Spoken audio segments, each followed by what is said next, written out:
bude písať, že sa máte zaregistrovať, ale ho proste zrušíte, necháte si takto plochu. No a potom dáte počítač, lokálny disk C, program Files, dáte R-ko, aby vám to našlo a tu máte Razer, kliknete na to dvakrát, dáte ešte raz Razer Game Booster.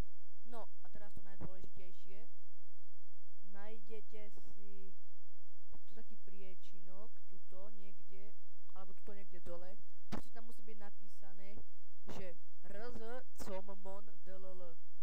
Počkaj, vám to radšej napíšem niekde, sem napríklad, o to nič nie, to si nevšímajte. Sakra, že to viete moje heslo.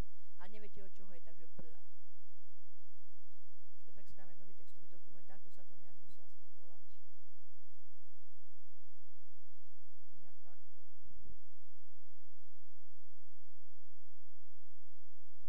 Takto nejak. Ja to tam nemám, pretože ja už som si to vymazal, tak to tam nemám. Takže takto sa to musí volať rzcommon, počkaj, tuto common a nejak takto. No a to potom iba pritiahnete do koša a kos vyprázdnite. Tak a potom, keď si budete chcieť spustiť potom ten Razer Game Booster, keď to odstraníte, sledujte. Dáte áno. No a teraz vám toto takto napíše. Počkať. Toto vám tam vyhodí. A to je dobre. Tak a vy dáte Continue Application. Nedávajte Restart ani Close. Ani toto, nič z tohto 3. Dáte Continue Application.